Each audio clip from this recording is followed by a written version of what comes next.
The downtown police precinct was busy with the usual morning activity when Marcus pulled into the parking garage. Officers came and went through the building entrance while patrol cars moved in and out of their designated spaces. Julie had been quiet during the drive, occasionally glancing back at Keisha, who sat in the rear seat looking out the window with an unreadable expression. Marcus parked the car and got out, walking around to open the back door for their passenger. Keisha stepped out smoothly, adjusting her suit jacket and gripping her briefcase. Marcus gestured toward the building entrance, and the three of them walked through the garage into the station.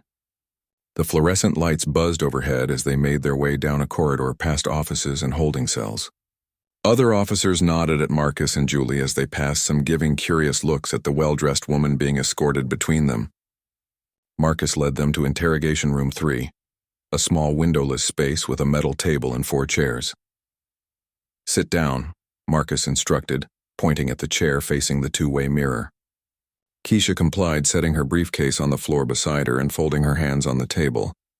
Julie lingered near the door while Marcus took the seat across from Keisha. "Before we continue, I would like to make that phone call," Keisha said calmly. Marcus waved his hand dismissively. "In a minute. First, I have some questions." He pulled out his notepad and clicked his pen again, a habit that was starting to annoy Julie. Marcus began asking the same questions he had posed at the bank, but in more detail. He wanted to know exactly what kind of financial analysis Keisha had performed, who her contacts were at the company, and why she had chosen that particular bank for her deposit. Keisha answered each question patiently, providing specific details about the project timeline, deliverables, and payment structure. She explained that she had worked with the company's chief financial officer and their accounting department to identify inefficiencies and recommend improvements. As Keisha spoke, Marcus took notes, but his body language showed he remained unconvinced. He kept circling back to the amount of money, suggesting that it was unusual for someone in her line of work to command such high fees. Keisha explained that specialized financial consulting often paid well, especially for projects that saved companies significant amounts of money. Her work had identified over $200,000 in unnecessary expenses, which made the $75,000 fee more than reasonable from the client's perspective. Julie watched the exchange from her position by the door. She noticed how Keisha never stumbled over her words, never contradicted herself, and maintained eye contact with Marcus throughout the questioning. Everything about her demeanor suggested someone telling the truth, yet Marcus seemed determined to find inconsistencies in her story. Julie began to feel uncomfortable with how long they had been questioning Keisha without actually verifying anything with the company that issued the check. Marcus excused himself and left the room, gesturing for Julie to follow. In the hallway outside, he spoke in a low voice. "Something is not right about her story. The whole thing feels off." Julie frowned slightly. "I do not know, Marcus. She has been consistent with everything, and she has documentation. Maybe we should just call the company and verify." Marcus shook his head. "Not yet. I want to run a full background check first. Let us see what comes up." They walked to Marcus's desk, where he logged into the police database and began entering Keisha's information. Julie stood beside him, watching as he pulled up her driving record, credit history, and any prior interactions with law enforcement. The results came back clean.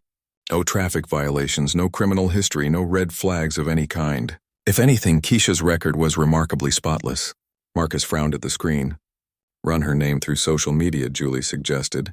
"See what comes up." Marcus opened a browser and began searching for Keisha Williams along with the city name. Several profiles appeared, but none seemed to match the woman sitting in their interrogation room. "This is weird," Marcus muttered. "It is like she barely exists online." Julie considered this. Some people value their privacy. That is not really suspicious. Marcus was not satisfied. Or she is using a fake identity. Julie sighed quietly. She has a valid driver's license and no criminal record. What more do you want? Back at the bank, Paul Martinez was making his own inquiries.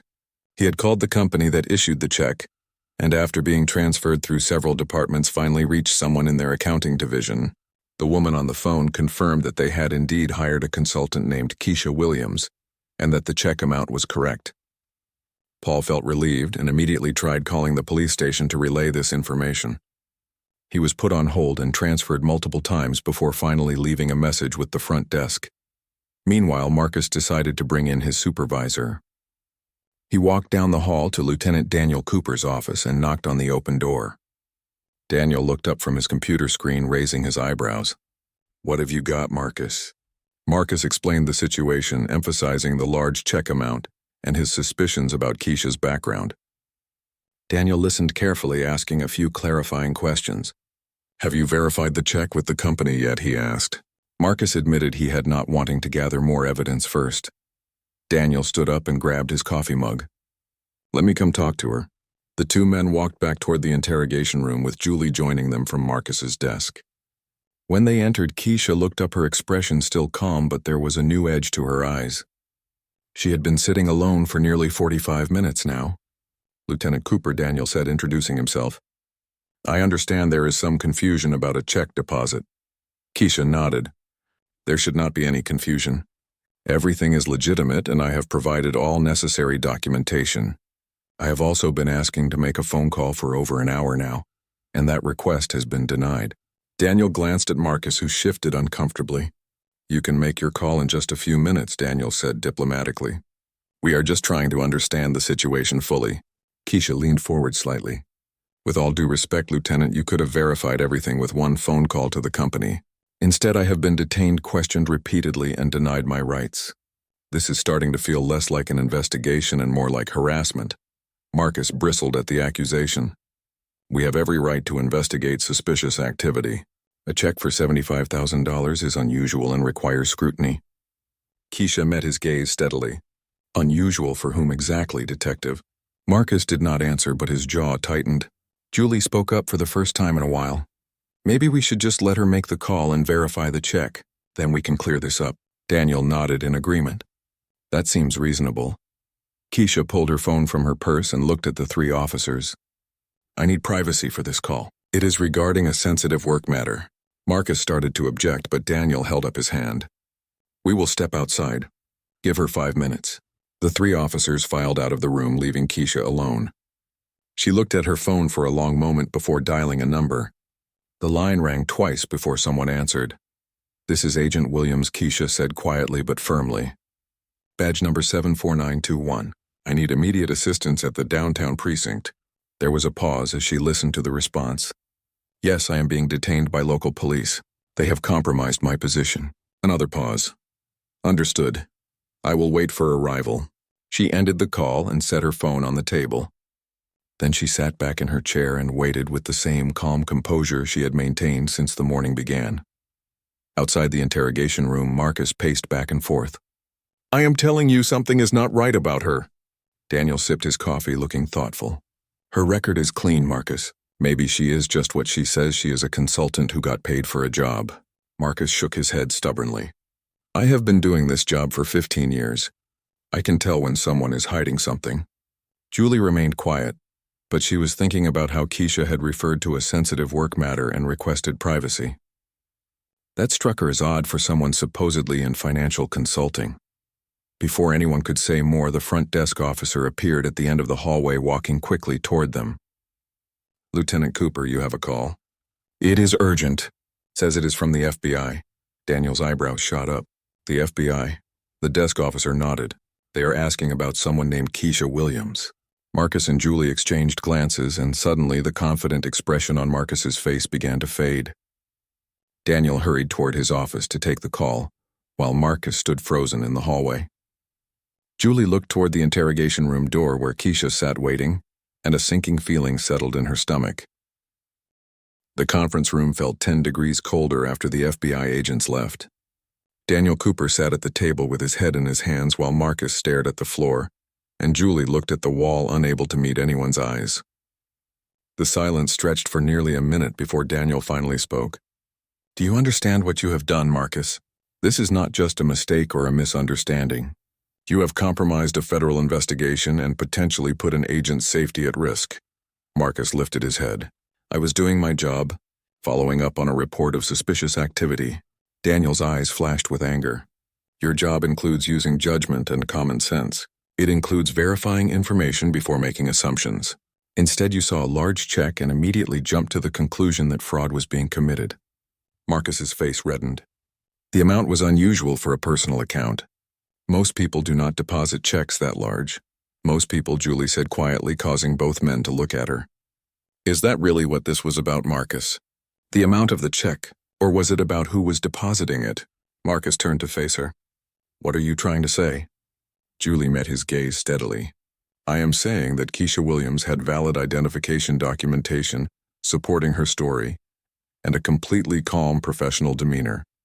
She gave you no real reason to suspect fraud except for the amount of money involved, so I am wondering if maybe something else influenced your suspicion. Marcus stood up abruptly. That is completely out of line, Bennett. Julie did not back down. Is it? Because I have worked with you for 2 years, Marcus, and I have noticed patterns in how you approach different situations, different people. The accusation hung in the air and Marcus looked ready to explode. Daniel raised his hand. That is enough. Both of you. He stood up and walked to the window, looking out at the parking lot below. Internal Affairs is going to investigate this. You both know that. The words sent a chill through the room. Internal Affairs investigations were serious and could result in suspensions, terminations, or worse. Marcus sank back into his chair. They are going to crucify me. Daniel turned from the window. Maybe you should have thought about that before detaining a federal agent without cause. I have to file a report, and it is going to detail everything that happened. The FBI is filing their own complaint, and given the profile of this case, I would not be surprised if it gets media attention. Marcus put his head in his hands. This is a nightmare. Julie spoke up again. What about the operation? The money laundering investigation? Is it completely compromised? Daniel shrugged. We will not know until the FBI completes their assessment. But Special Agent in Charge Martinez made it clear that the subjects of their investigation monitor police activity. If they saw news about someone being brought in for questioning about a large check deposit, they might put 2 and 2 together. Marcus groaned. How was I supposed to know about some undercover operation? That is exactly the point, Daniel said, his voice hard. You are not supposed to know. That is why you exercise caution and verify information before taking action. That is why you do not make assumptions. He walked back to the table and sat down. I need you both to write detailed reports about what happened today. Every conversation, every action, every decision. Do not leave anything out and do not try to justify your choices. Just write what happened. Julie nodded, but Marcus looked resistant. What if I disagree with how you are characterizing this? Daniel leaned forward. Then you can take that up with Internal Affairs. But right now you are going to write your report and you are going to be honest. Marcus finally nodded, though his expression showed he was far from accepting responsibility. The 3 of them sat in uncomfortable silence for a few more moments before Daniel dismissed them. Get those reports done by end of shift. Marcus and Julie left the conference room and walked back to their desks without speaking.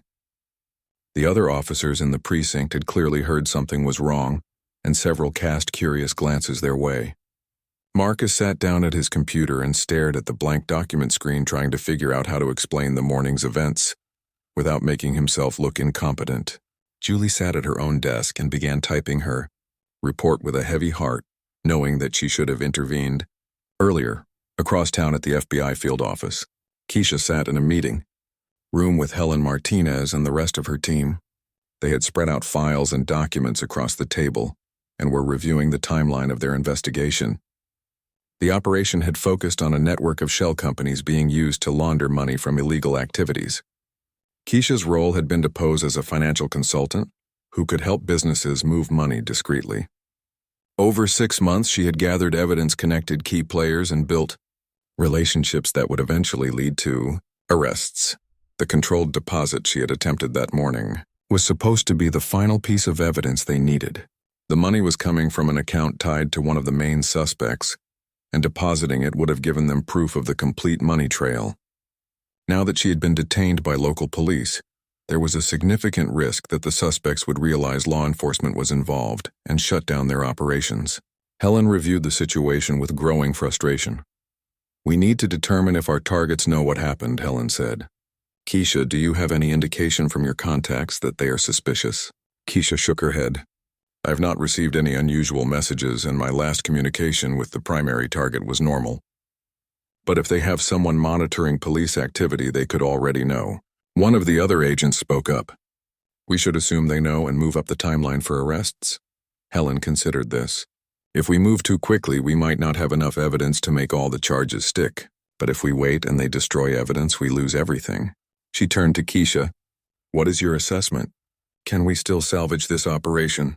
Keisha thought carefully before responding. The deposit itself was not completed, so the money trail has a gap. But we have enough documentation and recorded conversations to build a strong case against at least 3 of the 5 main targets. If we move within the next 48 hours, we might be able to seize records before they are destroyed. Helen nodded slowly. All right, we go into emergency mode. She began assigning tasks to her team, coordinating with prosecutors, preparing search warrants, and setting up surveillance. Keisha watched her colleagues spring into action and felt a mix of frustration and determination. 6 months of work was being compressed into 2 days because of one detective's poor judgment. She pulled out her phone and began reviewing her notes, trying to identify any loose ends that needed to be addressed before they made their move. Back at the precinct, Marcus finished his report and submitted it to Daniel's office. He knew it would not paint him in a good light, but he had tried to frame his actions as reasonable given the information available at the time.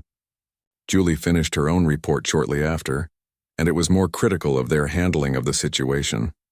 She acknowledged that she should have questioned Marcus's approach more forcefully and that warning signs had been present throughout the encounter.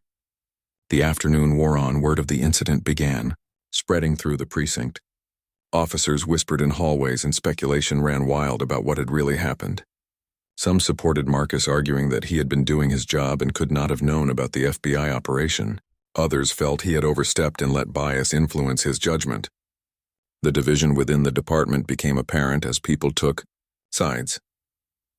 Daniel spent the afternoon on phone calls with the police chief, the city attorney, and various other officials who needed to be briefed on the situation. Everyone was concerned about potential lawsuits, public relations fallout, and damage to the relationship between local police and federal agencies. The chief made it clear that he expected a thorough investigation and appropriate consequences if wrongdoing was found. Daniel assured him that internal affairs would handle everything by the book. By evening, the story had leaked to a local news reporter who began making calls to the precinct asking for comment. The department's public information officer issued a brief statement saying that an incident involving cooperation with federal authorities was under review and that more information would be released when appropriate. The vague statement only fueled more speculation, and by the late news cycle, several stations were reporting that local police had detained an FBI agent, though details were scarce. Marcus watched the news at home, feeling his anxiety increase with each report. His wife asked what was wrong, and he tried to explain the situation, but found himself getting defensive and angry. She listened patiently and then asked the question he had been avoiding. Do you think you did anything wrong? Marcus wanted to say no, wanted to insist he had followed proper procedures. But deep down he knew the truth. He had made assumptions. He had let his suspicions override his judgment, and now he was facing the consequences. Julie also watched the news from her apartment. She called her sister, who was a defense attorney, and explained what had happened. Her sister listened and then gave her advice. Be honest in any interviews or hearings that come up. Acknowledge your mistakes and show that you have learned from them. If you try to cover up or minimize what happened, it will only make things worse. The Internal Affairs Office occupied a corner of the 3rd floor in the downtown precinct and had a reputation for being the place nobody wanted to visit. Captain Linda Graham headed the department, and she had built a career on being thorough, fair, and absolutely unwilling to tolerate misconduct. When she received the file about Marcus Hayes and the FBI agent incident, she read through it twice before calling her senior investigator into her office. Detective Alan Foster had worked internal affairs for 8 years and had investigated everything, from minor policy violations to serious corruption cases. He sat across from Linda's desk and listened as she summarized the situation. An FBI agent working undercover gets detained by one of our detectives for over an hour, based solely on a large check deposit. The FBI is filing a formal complaint, and there are questions about whether bias played a role in the detention. Linda slid the file across the desk to Alan. I want a complete investigation. Interview everyone involved. Review all procedures and determine if department policy was violated. Alan took the file and began reading. This is going to be messy. Linda nodded. The media already has the story, and the community is going to be watching closely. We need to be absolutely transparent and fair. No one gets special treatment and no one gets thrown under the bus without evidence. Alan agreed and left to begin his investigation. His first step was to review the written reports from Marcus Julie and Lieutenant Cooper. He spread them out on his desk and read through them carefully, noting where the accounts aligned and where they differed. Marcus's report portrayed his actions as reasonable responses to suspicious activity. He emphasized the unusual amount of the check, the fact that Keisha had no previous relationship with the bank, and what he described as rehearsed answers to his questions. Julie's report was more critical, acknowledging that she had concerns about how the situation was being handled, but failed to voice them strongly enough. Daniel Cooper's report was factual and administrative, noting that proper verification procedures had not been followed before the detention. Alan's next step was to interview the bank manager, Paul Martinez. He drove to First National Bank and met Paul in his office. Paul seemed nervous and apologetic, still feeling responsible for triggering the whole incident. Alan assured him that he was not under investigation and just needed to understand the sequence of events. Paul explained that the large check had triggered an automatic fraud alert and that bank policy required him to verify unusual transactions. He had called the police because he wanted to ensure everything was legitimate before processing the deposit. "Did Keisha Williams do or say anything that made you personally suspicious?" Alan asked. Paul thought about this carefully. "Not really. She was calm and professional. She had all the documentation and seemed prepared to answer questions. The amount was unusual, but she explained it clearly. So why did you call the police?" Alan pressed. Paul shifted uncomfortably. "Honestly, I think I overreacted. The fraud alert made me nervous, and I wanted to cover myself in case something was wrong. Looking back, I should have just verified the check with the company first." Alan thanked Paul and returned to the precinct. His next interviews were with Marcus and Julie. He started with Julie because her report suggested she might be more forthcoming about problems with how the situation was handled. They met in one of the small interview rooms, and Alan turned on a recording device. "Officer Bennett, thank you for meeting with me. I want to walk through what happened step by step." Julie nodded and began describing the morning from when they received the dispatch call to when the FBI agents arrived. Alan interrupted occasionally to ask specific questions. "When did you first feel concerned about how Detective Hayes was handling the situation?" Julie paused. "Almost immediately. The way he questioned Keisha felt aggressive from the start. He seemed convinced she was lying before she even finished explaining her situation." "Did you voice these concerns to him?" Julie shook her head. "Not directly. I suggested we verify the check with the company, but he shut me down. I should have pushed harder." Alan made notes. "Do you think Detective Hayes would have handled the situation differently if the person depositing the check had been someone other than a black woman?" Julie was quiet for a long moment. "I do not want to accuse my partner of racism, but I have noticed over the 2 years we have worked together that he tends to be more suspicious of people of color. He stops them more frequently, questions them more aggressively, and is slower to believe their explanations. I have tried to tell myself it was just coincidence, but this incident makes me wonder." The admission hung heavy in the air. Alan asked a few more questions about specific incidents Julie could remember, then thanked her and ended the interview. Next he called in Marcus. The detective entered the room with a defensive posture and sat down heavily in the chair. "Detective Hayes," Alan began, "I need to understand your decision-making process during the encounter with Keisha Williams. Walk me through your thought process at each stage." Marcus started talking and Alan listened carefully. The detective explained that large check deposits often indicated fraud, that Keisha's explanation seemed too polished, and that he felt justified in bringing her to the station for further questioning. When Alan asked why he had not verified the check with the company first, Marcus said he wanted to conduct a thorough background check to see if there were any red flags. "But her background came back clean," Alan pointed out. "At that point, why not verify the check?" Marcus bristled. "I was building a complete picture. I wanted all the information before making any calls." Alan leaned forward. "But you held her for over an hour without actually verifying the one thing that would have resolved the entire situation. Does that seem like reasonable procedure to you?" Marcus's face reddened. "I was following my instincts. Sometimes fraud operations are sophisticated and you need to dig deeper." Alan made notes. "Did Agent Williams give you any specific reason beyond the check amount to suspect her of fraud?" Did she say anything contradictory or behave suspiciously? Marcus hesitated. She was too calm. Most people would be nervous if questioned by police. Or Alan suggested maybe she was calm because she was telling the truth and had nothing to hide. Maybe she was calm because as a federal agent, she is trained to remain composed under pressure. Marcus looked away. I could not have known she was FBI. Alan closed his notebook. No, you could not have. But you could have done your due diligence before detaining her. You could have verified her story. You could have treated her with the same benefit of the doubt you might extend to others. Marcus started to argue, but Alan held up his hand. That will be all for now, Detective. I may have follow-up questions. Over the next several days, Alan continued his investigation. He interviewed other officers who had worked with Marcus, and several described similar patterns of behavior. There were multiple instances where Marcus had been more aggressive with suspects of color, more likely to assume guilt and slower to believe explanations. Some officers defended him, saying he was just thorough, while others expressed concerns they had been too uncomfortable to voice directly. Alan also reviewed Marcus's arrest records and found that a disproportionate number involved people of color, even accounting for demographic factors.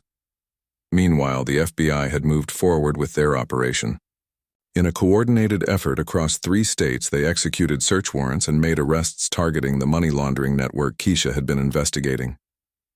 Despite the compressed timeline, they were able to seize significant evidence and arrest 4 of the 5 main suspects. The 5th had apparently been tipped off and disappeared, but federal prosecutors felt confident they could build strong cases against the others. Keisha felt relieved that the operation had not been a complete loss, but frustrated that months of careful work had been disrupted. The media coverage intensified as more details emerged. Local news stations ran stories about racial bias in policing, and community leaders organized meetings demanding accountability. The police department faced increasing pressure to take action. Captain Graham briefed the police chief on the investigation findings, noting that there was substantial evidence of procedural violations and troubling patterns in Marcus's behavior toward people of color. The chief reviewed the evidence and made a decision. Marcus was called into a meeting with Daniel Cooper and a union representative. The chief was also present via video conference.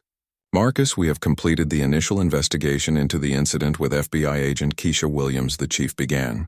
Based on the findings, we are placing you on administrative leave, pending a full disciplinary review. The union representative started to object, but the chief continued. The evidence shows clear violations of procedure and raises serious concerns about bias in your policing. You will surrender your badge and weapon and will not be allowed on precinct property, except for official hearings. Marcus felt the room spin. This is not fair. I was doing my job. The chief's expression was stern. You detained a federal agent for over an hour without cause. You failed to follow basic verification procedures, and the investigation has uncovered a pattern of behavior that suggests bias influenced your actions. These are serious matters, Detective, and they will be thoroughly reviewed. Daniel Cooper reached his office and picked up the phone with a hand that was suddenly less steady than usual. This is Lieutenant Cooper. The voice on the other end was crisp and professional, with an unmistakable tone of authority. Lieutenant, this is Special Agent in Charge Helen Martinez from the Federal Bureau of Investigation. I understand you are currently holding one of my agents at your precinct. Daniel felt his stomach drop. One of your agents? Yes, Helen replied curtly. Special Agent Keisha Williams. She contacted our office approximately 10 minutes ago, stating she had been detained by local police and that her cover may have been compromised. I need to know exactly what is happening there, and I need to know now. Daniel sat down heavily in his chair, his mind racing. There has been a misunderstanding, he began. My detective was investigating a suspicious bank transaction and brought in a woman for questioning. We had no idea she was federal law enforcement. Helen's voice took on a sharper edge. What kind of suspicious transaction? Daniel explained about the $75,000 check and the bank manager's concerns. As he spoke, he could hear the disapproval building in Helen's silence. When he finished, she responded with barely controlled frustration. Let me make sure I understand this correctly, Lieutenant. One of my agents was conducting an authorized operation involving a financial transaction, and your detective decided to detain her based solely on the amount of the check. It triggered the bank's fraud alert system, Daniel offered weakly. Helen cut him off. Did your detective ask to see credentials? Did he attempt to verify the check with the issuing company? Did he consider that perhaps there might be a legitimate reason for the transaction? Daniel had no good answers. He was supposed to investigate suspicious activity, Helen continued. But what I am hearing sounds less like investigation and more like assumption. I will be at your precinct in 15 minutes with 2 of my agents. I expect Agent Williams to be released immediately, and I expect a full explanation of this incident. The line went dead before Daniel could respond. He sat staring at the phone for several seconds, trying to process what had just happened. Then he stood up and walked quickly back to the hallway where Marcus and Julie still waited. Marcus saw the expression on his supervisor's face and his own went pale. What is it? Marcus asked, though he clearly already suspected the answer. Daniel looked at him with barely concealed anger. That woman in there is an FBI agent. You just detained a federal agent investigating a case. The color drained completely from Marcus's face. Julie closed her eyes and took a deep breath. That is not possible, Marcus stammered. She did not identify herself, did not show any credentials. Daniel's voice was cold. Did you ask for federal credentials? Did you give her any reason to believe you were doing anything other than harassing her based on your own assumptions? Marcus opened his mouth to respond, but no words came out. The special agent in charge is on her way here, Daniel continued. She will be here in 15 minutes and she is not happy. Julie found her voice. What do we do? Daniel pointed toward the interrogation room. First we release her immediately. Then we pray this does not turn into a lawsuit or worse. He strode toward the door and opened it with Marcus and Julie following behind him. Keisha looked up as they entered, and there was a knowing look in her eyes that made Marcus feel even worse. Agent Williams, Daniel began, his tone apologetic. I just spoke with Special Agent in Charge Martinez. I apologize for this misunderstanding. Keisha stood up, gathering her briefcase. Misunderstanding, she repeated the word carefully. Is that what we are calling this, Lieutenant? Daniel shifted uncomfortably. We had no way of knowing you were law enforcement. Keisha's expression hardened slightly. I gave Detective Hayes multiple opportunities to verify my story. I provided documentation. I requested to make a phone call. At what point in your procedures does due diligence come into play? Marcus tried to speak up. You should have identified yourself as FBI. Keisha turned to look at him directly. And compromise an active federal investigation detective. I have been working undercover for 6 months, building a case against a money laundering network that operates through financial institutions in this city. That check you were so suspicious of was part of a controlled operation designed to track illicit funds. Her voice remained calm, but there was steel beneath it. Your assumption that I was committing fraud based on nothing more than the amount of money involved has potentially destroyed months of careful work.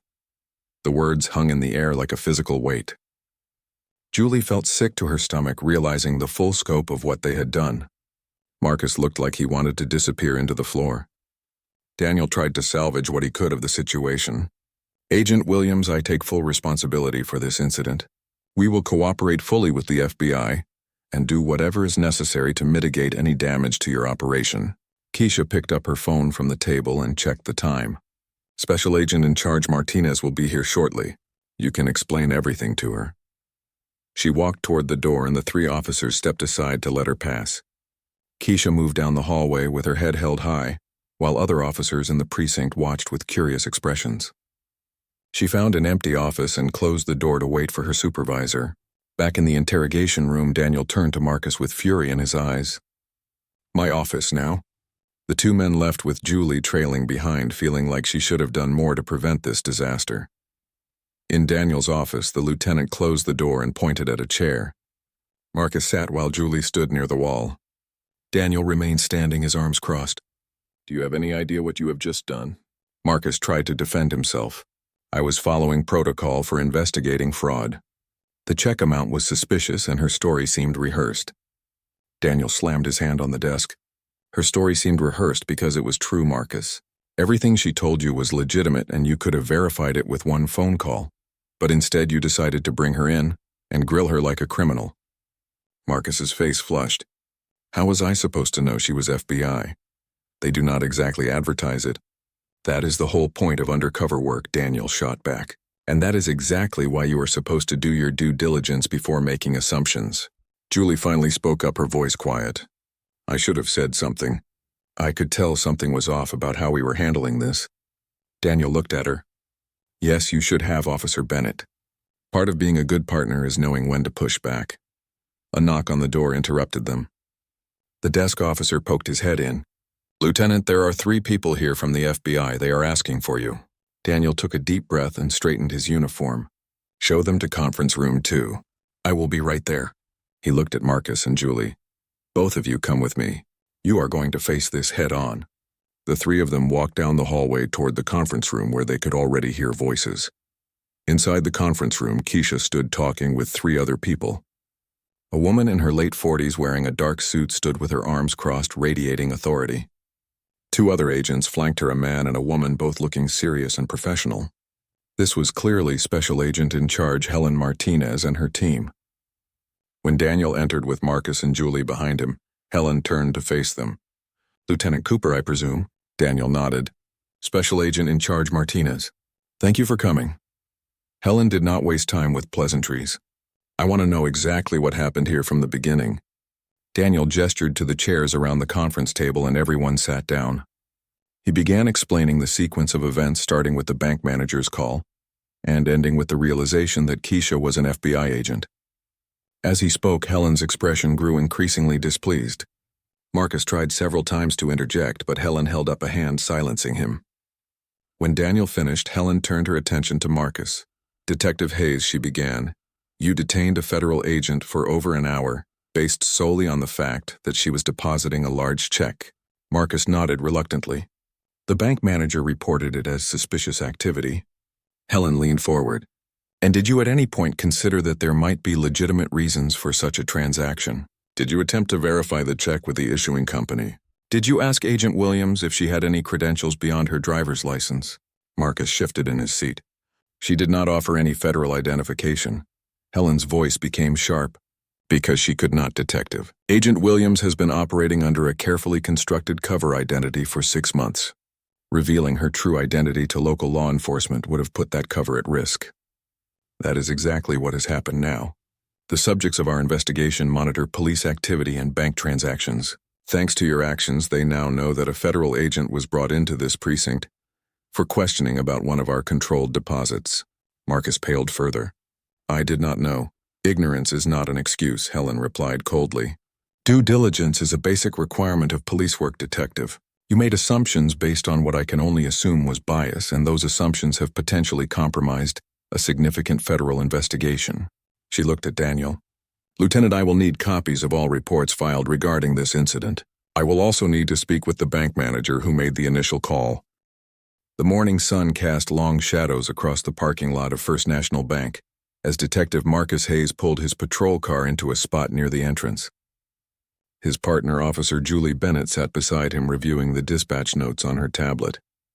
They had received a call about a suspicious transaction, and the bank manager wanted police presence before proceeding.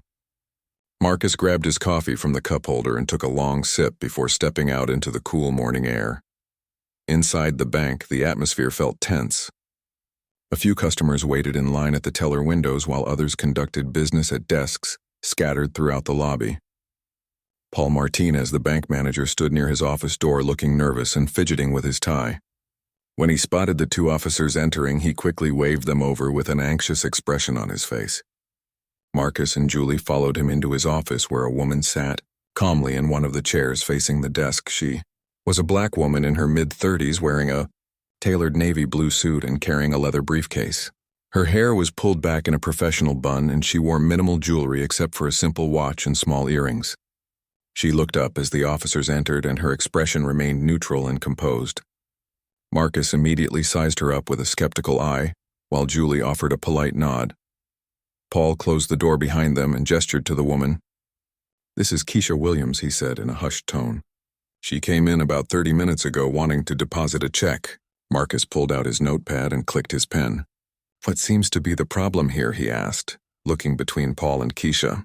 Paul wrung his hands together and explained that the check was for $75,000, which automatically triggered their fraud alert system for personal accounts. Marcus turned his attention fully to Keisha now.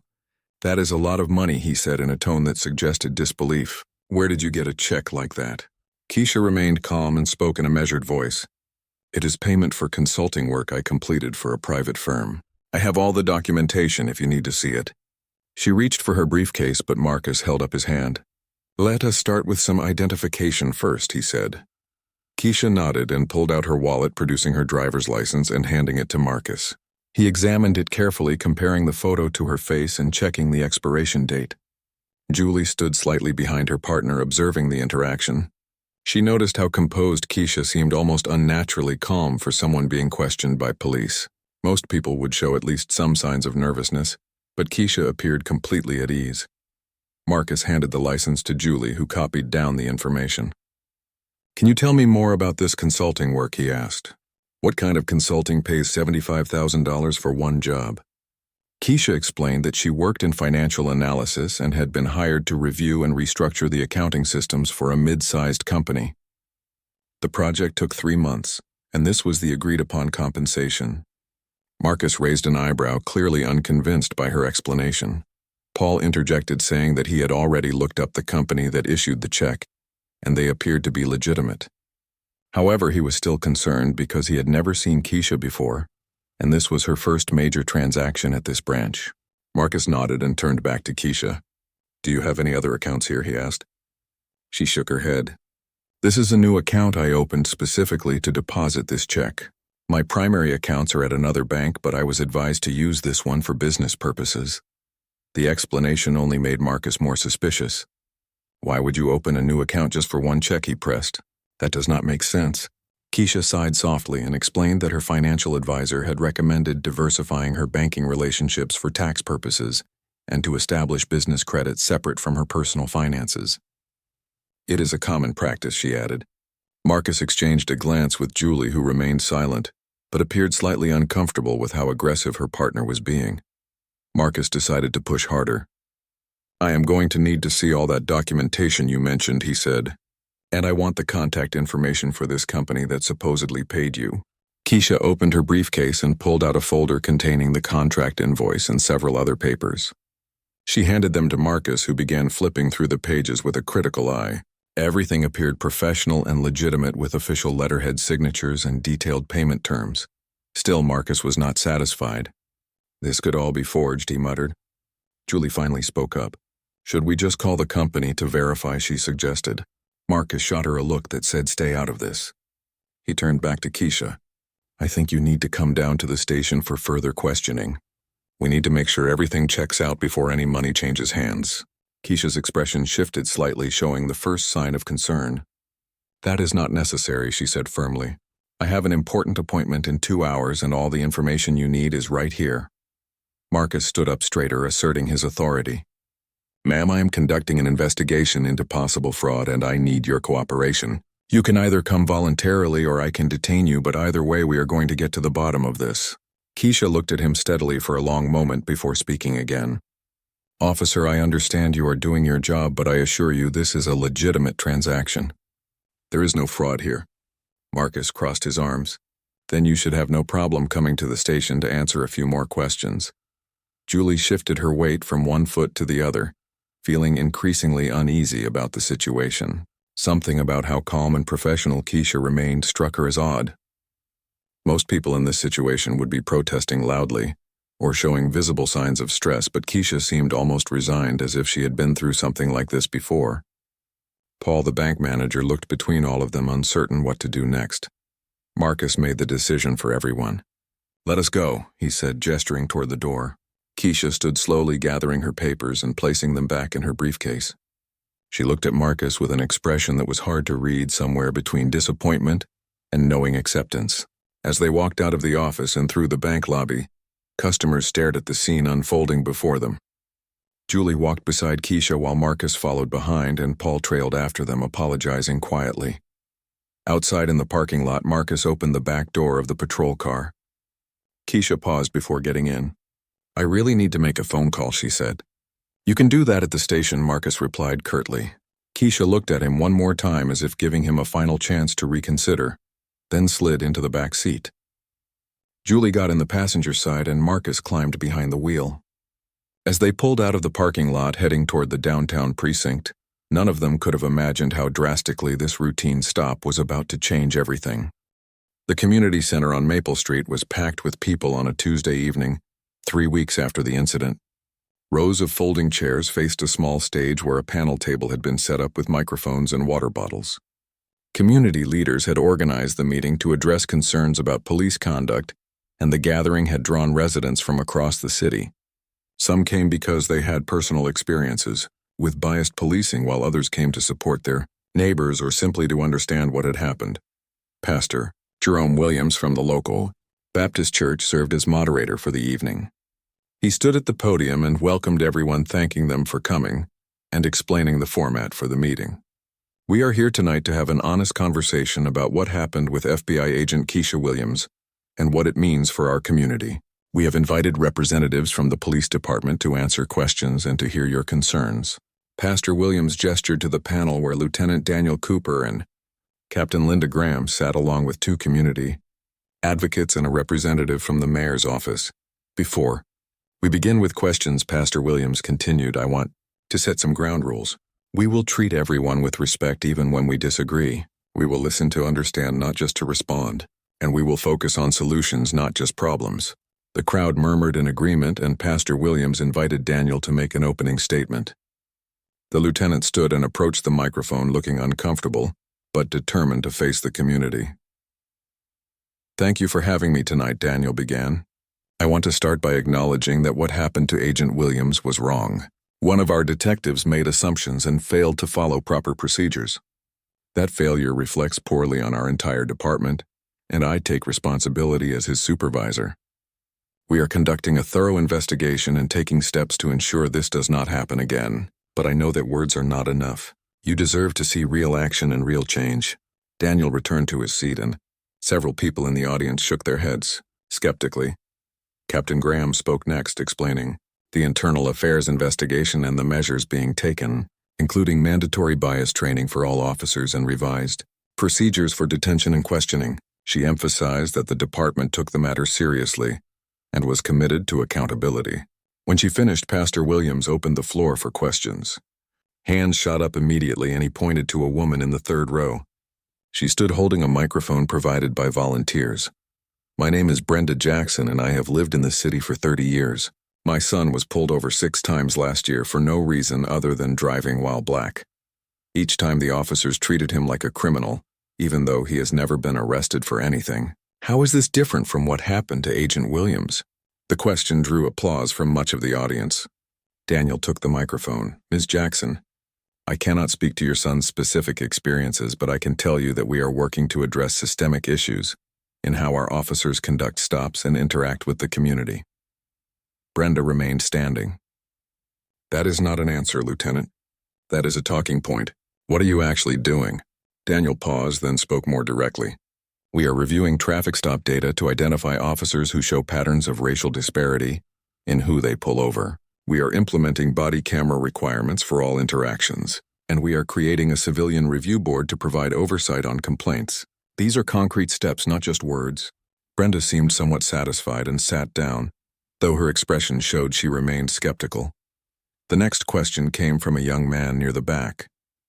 My name is Kevin Price. I want to know what is happening to the detective who detained Agent Williams. Is he being fired or just getting a slap on the wrist? Captain Graham responded. Detective Hayes is currently on administrative leave.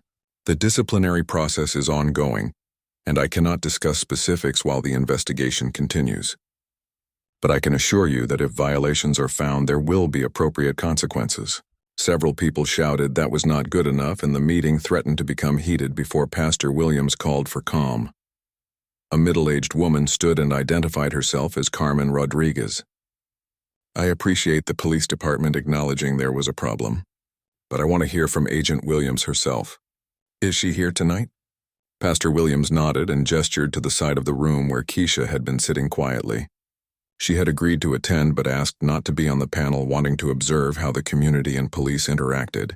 Now she stood and walked to the microphone as the room fell silent. Thank you for that question, Keisha began. I am here tonight because I believe this conversation is important, not just for what happened to me, but for everyone who has experienced unfair treatment.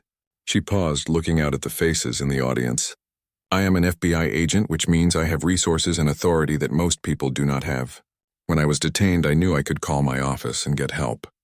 But what about the people who do not have that option? What about the people who are treated with suspicion every day and have no recourse? The room remained quiet as Keisha continued. What happened to me was wrong, but it was also a symptom of a larger problem.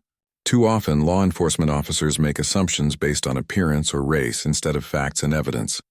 Those assumptions lead to people being stopped, questioned, detained, or worse, without cause. And those experiences erode trust between police and the communities they are supposed to serve. She looked directly at Daniel and Linda. I appreciate the steps you are taking, but the real test will be whether officers actually change, how they behave in the field. Keisha returned to her seat and the applause was immediate and sustained. Pastor Williams let it continue for several moments before calling for the next question. An older man stood up, identifying himself as Frank Morrison, a retired teacher. He directed his question to the community advocates on the panel. What can we as citizens do to help ensure real change happens and does not just fade away when media attention dies down? One of the advocates, a woman named Rita Lee, responded. We need sustained engagement, Rita said. That means attending city council meetings where police budgets and policies are discussed. It means filing complaints when we witness or experience improper conduct. It means supporting organizations that advocate for police reform. And it means voting for leaders who prioritize accountability and justice. Change does not happen because we have one meeting or one conversation. It happens because we stay committed over months and years. Her words resonated with many in the audience, and several people took notes. The meeting continued for another hour with questions ranging from specific policy proposals to personal stories of encounters with police. Some officers and attendants who had come to support their department spoke up, defending their colleagues and arguing that most police work was done properly and respectfully. Others acknowledged problems and expressed willingness to be part of solutions. The conversation was emotional at times but remained largely constructive thanks to Pastor Williams's skilled moderation. As the meeting ended, people gathered in small groups continuing discussions. Julie Bennett had attended, sitting in the back row and listening to everything that was said. She approached Keisha as the crowd thinned. Agent Williams, can I speak with you for a moment? Keisha turned and recognized the officer from the bank and precinct. Julie continued nervously. I want to apologize again for what happened. I should have spoken up and stopped my partner. I failed you and I failed my duty as an officer. Keisha studied her for a moment. I appreciate that. But apologizing to me is not enough. The question is, what are you going to do differently going forward? Julie nodded. I have been thinking about that a lot. I requested a transfer to community policing. I want to work on building relationships and trust instead of just responding to calls. And I am not going to stay silent again if I see something wrong. Keisha's expression softened slightly. That is a good start. Real change requires people to step up even when it is uncomfortable. Across the room, Daniel Cooper was talking with several Community members who had approached him with specific concerns about officers in their neighborhoods. He listened carefully, taking notes and promising to follow up. Captain Graham stood nearby, answering questions about the internal affairs process and explaining how citizens could file complaints if they experienced misconduct. Both of them looked exhausted but seemed genuinely committed to the difficult work ahead. Outside the community center, small groups continued talking under the streetlights. Brenda Jackson stood with several other parents, sharing stories about their children's experiences with police. They talked about the fear they felt every time their sons left the house and the conversations they had to have about how to interact with officers to stay safe.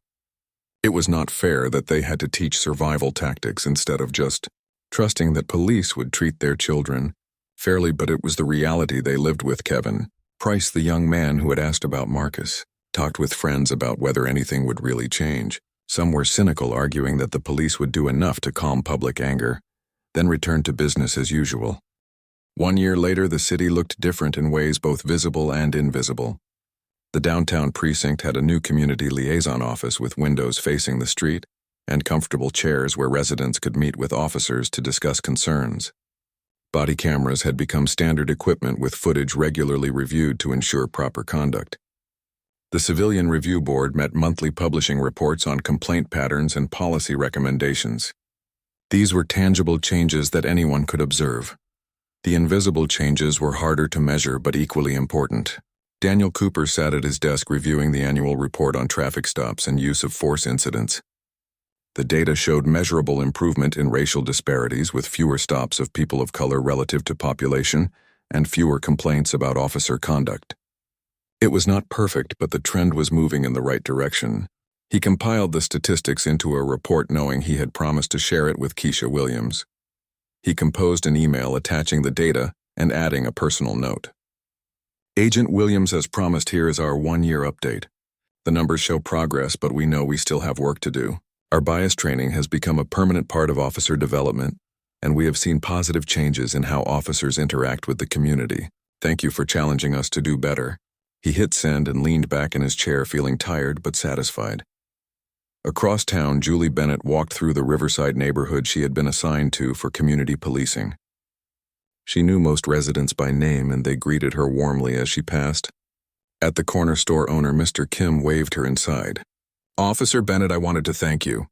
That program you helped set up for youth mentoring is making a real difference. My nephew joined last month, and already I see changes in his attitude."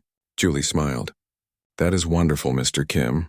The credit goes to the kids and the volunteers. I just helped connect people," she continued, her walk stopping to chat with elderly Mrs. Patterson, who always sat on her porch watching the neighborhood. Mrs. Patterson had been skeptical of Julie at first, remembering years of negative interactions with police, but consistent, respectful presence had slowly built trust. Now they talked like neighbors about weather gardens and local news. These small interactions would never make headlines, but they represented the real work of building community, relationships. Julie's radio crackled. With a call about a disturbance at a nearby apartment complex, she responded and arrived to find two men arguing loudly in the parking lot. Other officers might have immediately moved to separate and question them, but Julie had learned different approaches.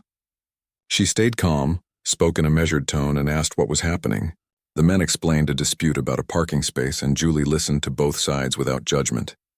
She helped them work out a compromise where they would alternate weeks in the contested spot and take turns parking on the street. The situation resolved without arrests, citations, or escalation. As Julie walked back to her patrol car, one of the men called after her. "Thanks, officer. Most cops would have just threatened us or made it worse." Julie nodded. "I am here to help, not to make problems bigger." She knew that 6 months earlier, she might have handled things differently. The training and self-reflection since the incident with Keisha had changed how she approached every interaction, and the police academy new recruits sat through Dr. Moore's bias training as part of their standard curriculum.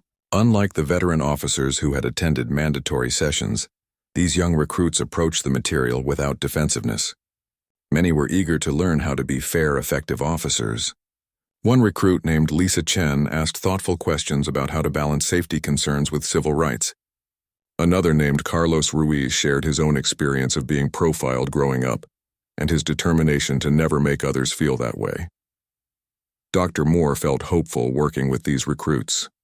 They represented a generation that had grown up with more awareness of systemic inequality and seemed more willing to examine their own biases. She knew they would still face challenges and make mistakes, but starting their careers with this foundation gave them better tools.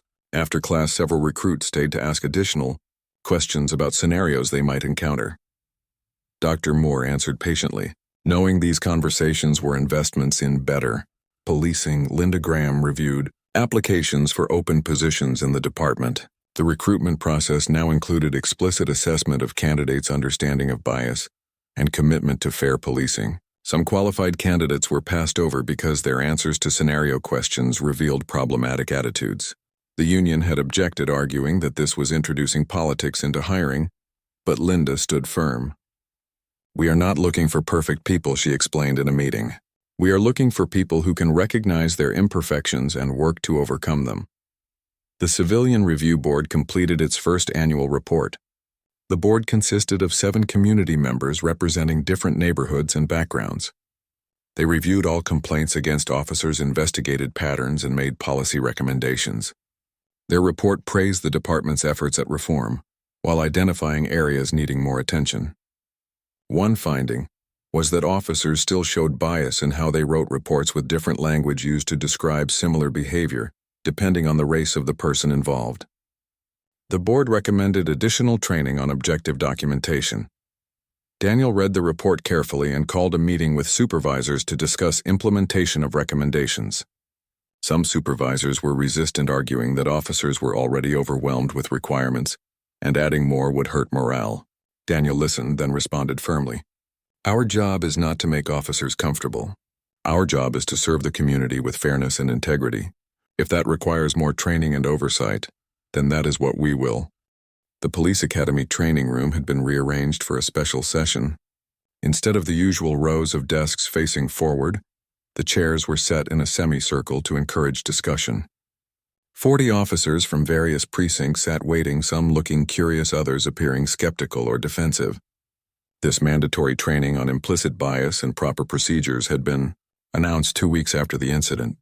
With Keisha Williams and many officers viewed it as political theater rather than genuine education. Captain Linda Graham stood at the front of the room waiting for everyone to settle. Beside her was Keisha Williams in professional attire, and Dr. Patricia Moore, a psychologist who specialized in bias training. Linda began by explaining the purpose of the session. We are here today to examine how unconscious bias affects our decision-making and how we can improve our practices to ensure fair treatment for everyone we encounter. I know some of you may feel this training is unnecessary, but I ask you to approach it with an open mind. Dr. Moore took over, explaining the concept of implicit bias. These are attitudes and stereotypes that affect our understanding actions and decisions unconsciously. Everyone has them, regardless of whether we consider ourselves prejudiced. The key is recognizing these biases and developing strategies to prevent them from influencing our professional judgment. She presented research showing how implicit bias affected everything, from traffic stops to use of force decisions. The data was compelling, showing clear patterns of racial disparity even among officers who consciously believed they treated everyone equally.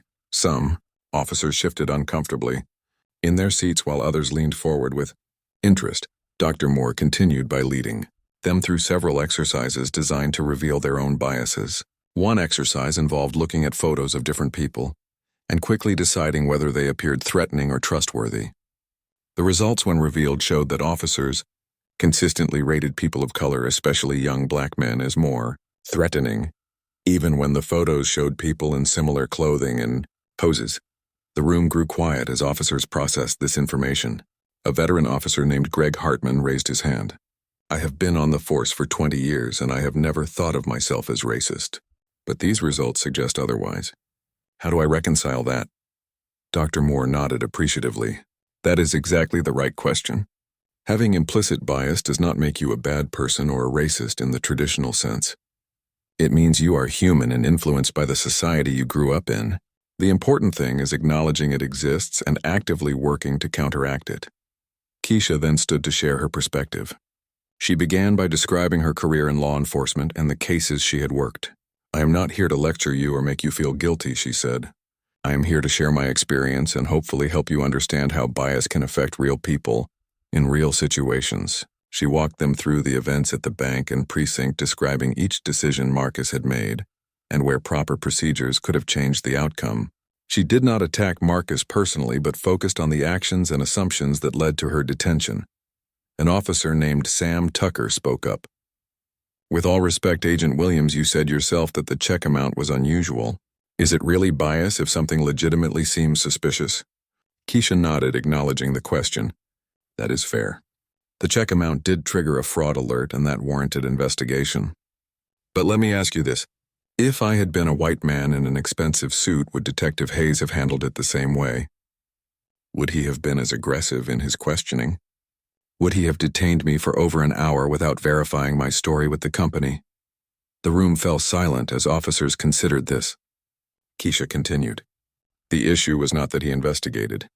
The issue was how he investigated. He made assumptions about who I was and what I was capable of based on appearance. He did not extend me the same benefit of doubt he might have given someone else.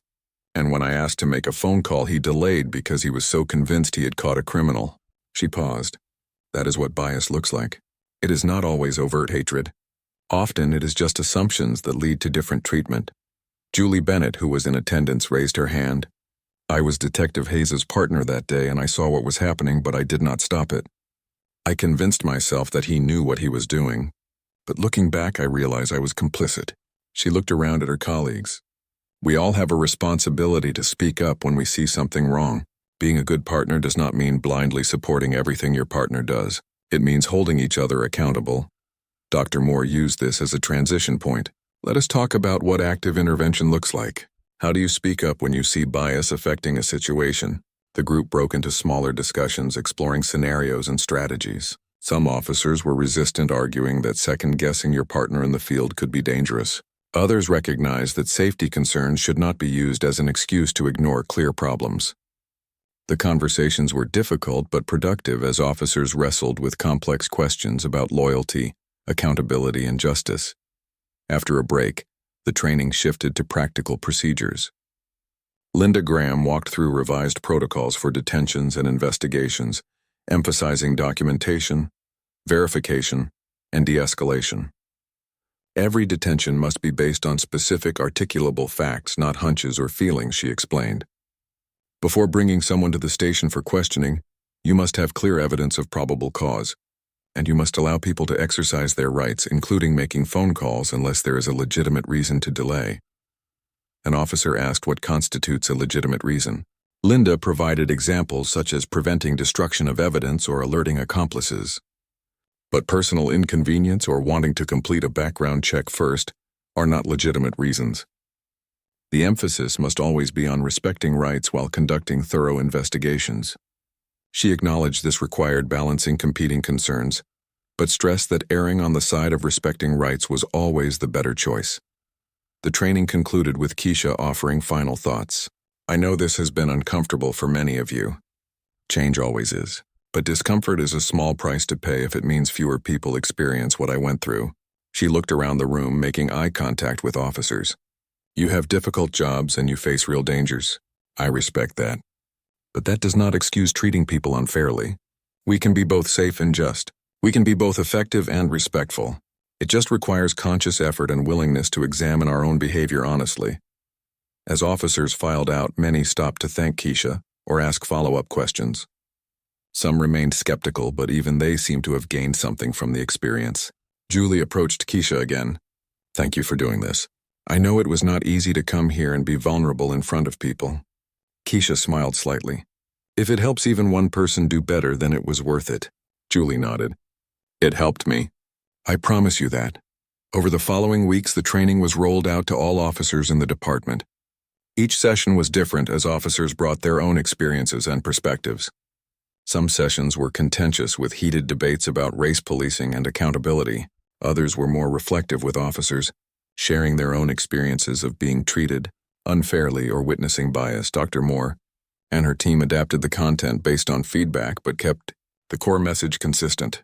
Bias exists, affects everyone, and requires active effort to counteract. The department also implemented changes to its recruitment and evaluation processes.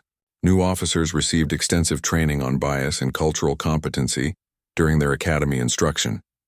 Existing officers had the bias training incorporated into their annual evaluations, with supervisors specifically assessing how well officers applied the principles in their daily work.